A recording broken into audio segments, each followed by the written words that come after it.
Welcome once again to the weekly highlight show for the Meiji Yasuda J1 100-Year Vision League.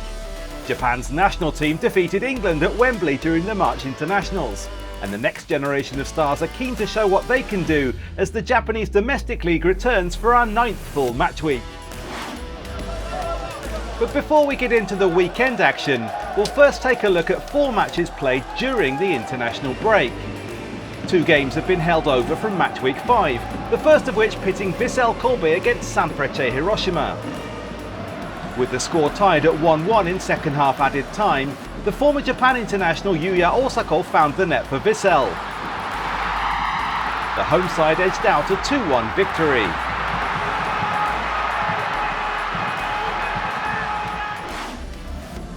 Meanwhile, Machida Zelvia took on Kawasaki Frontale. Zelvia struck first through Eric.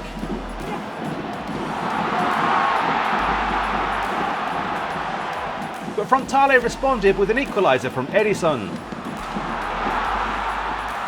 With the match level after 90 minutes, it went to a penalty shootout, where Zelvia came out on top to secure 2 league points.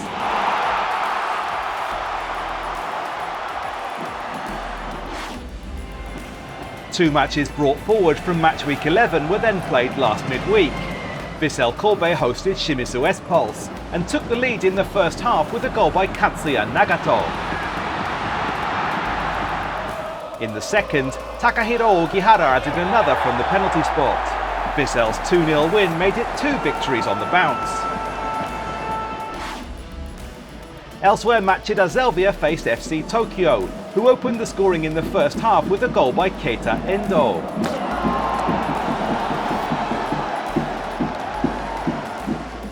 In the second half, Kane Sato added 2 more goals to make the final score 3-0.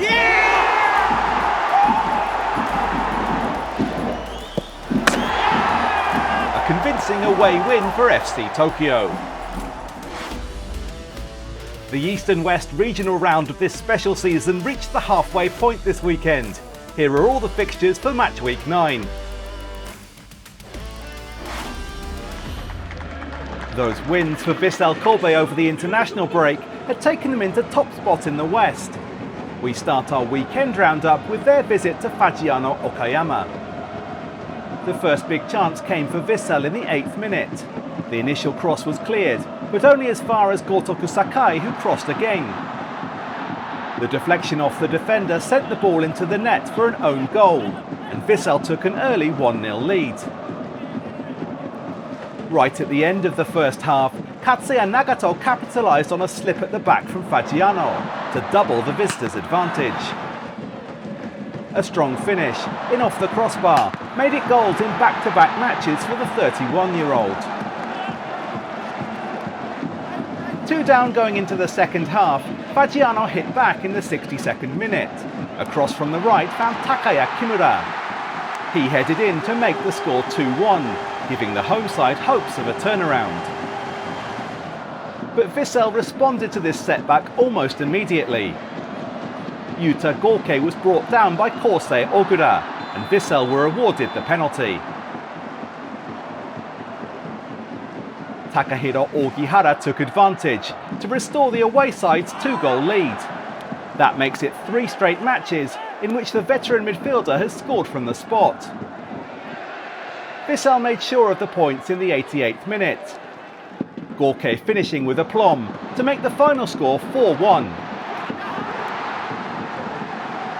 A convincing away victory, and 3 straight wins now for Vissel Kobe. Next up is a clash between 2 teams chasing Vissel Kobe at the top of the table in the West. Third-placed Gamba Osaka hosted second-placed Kyoto Sanga, with both tied on 14 points. Gamba needed just 12 minutes to open the scoring, as Dennis Hummit capitalised on an error at the back from Sanga.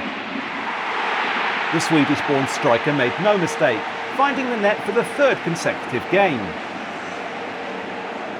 Gamba held on to their lead going into the second half, and had a great chance to double it in the 53rd minute through Rin Mito.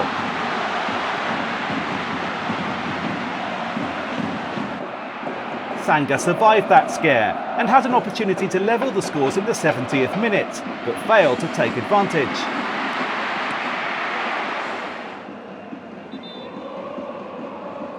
The visitors were made to pay just 5 minutes later.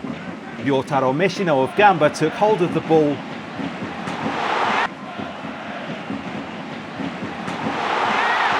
And he fired home a beautiful strike to make the score 2-0. This was how it finished, as Gamba Osaka saw off their Kansai rivals for a crucial victory in the race for glory in the West. Nagoya Grampus entered the weekend in 4th place in the West, ahead of their meeting with Cerezo Osaka. A goalless first half was nearly enlivened 4 minutes from the break, and Ayumu Ohata of Cerezo flashed this dangerous ball across the Grampus box. With just 37 seconds into the second half, it was the home side who opened the scoring through Yuya Yamagishi. The 32-year-old forward pouncing on a mistake at the back and getting back on the score sheet. It took only 6 minutes for Grampus to score another. Katsuhiro Nakayama intercepted the loose pass and crossed for Yamagishi to score again. His 6th goal of the season extended the home side's lead to 2. Grampus had all the momentum and went on the attack again in the 61st minute. Collecting the last pass was Ryuji Izumi. A clinical finish for Nagoya Grampus to complete a convincing 3-0 home win over Cerezo Osaka.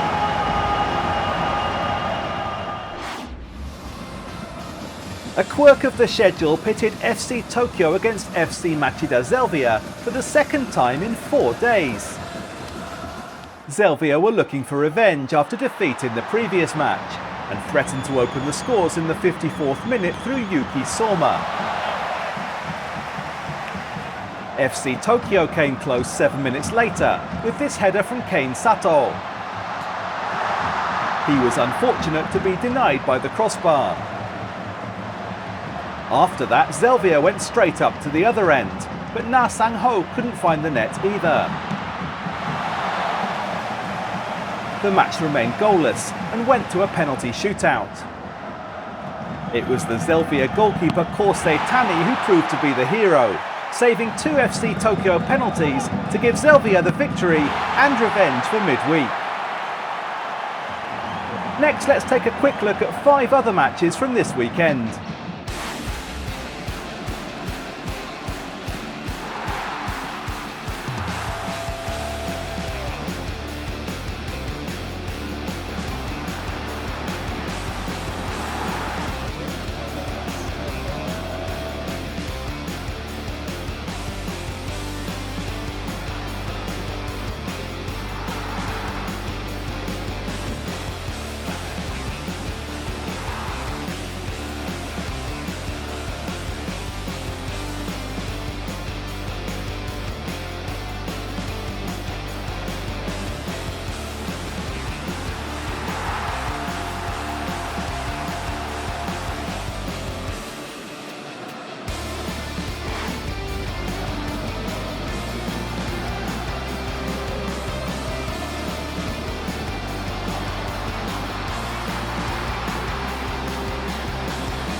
final match for this week features Kashima Antlers, who led the way in the East after 7 consecutive wins.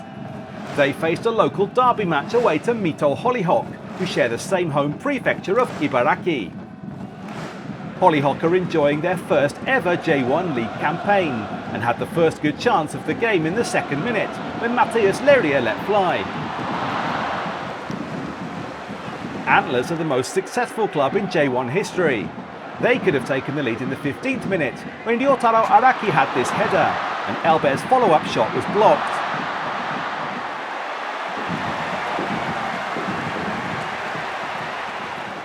The home side survived the Antlers' pressure and struck first in the 34th minute, when Leria cut the ball back for Arata Watanabe. The Hollyhock star leading by example to put his side in front against last season's champions. The hosts took their 1-0 advantage into the second half, only for the match to turn on 58 minutes. Danilo's foul on Kyosuke Tagawa saw the Brazilian defender receive his second yellow card of the game. Hollyhock would have to defend their lead with 10 men. Antlers sought to seize upon their numerical advantage. Leo Seara had this attempt in the 71st minute. And Tagawa tried his luck in the 87th minute.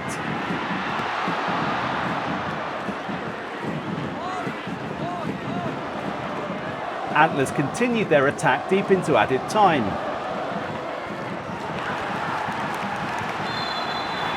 Leo Seara's cross hit Koshi Osaki on the hand, and the referee pointed to the spot. Penalty to Antlers. Leo Seara stepped up to convert the spot kick himself. Antlers were level right at the end, meaning the match would go on to a penalty shootout.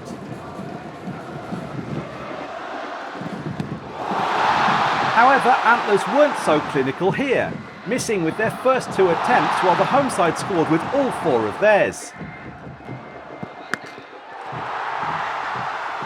Mito Hollyhock win the eagerly awaited Ibaraki Derby on penalties, and in doing so bring Kashima Antlers' 7-game winning streak to an end.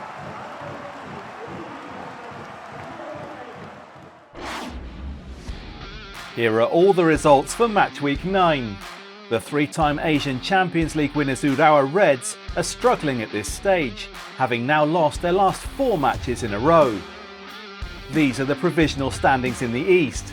Kashima Antlers saw their long winning run come to an end, but they remain top of the table at the halfway point. In the West, Vissel Kobe stay in first place after 3 successive victories. Gamba Osaka climb up to second, ahead of the first leg of their ACL2 semi-final in midweek. That's all for this time. From me, Ben Mabley, and the rest of the team, thank you for watching and join us again next week. Bye for now.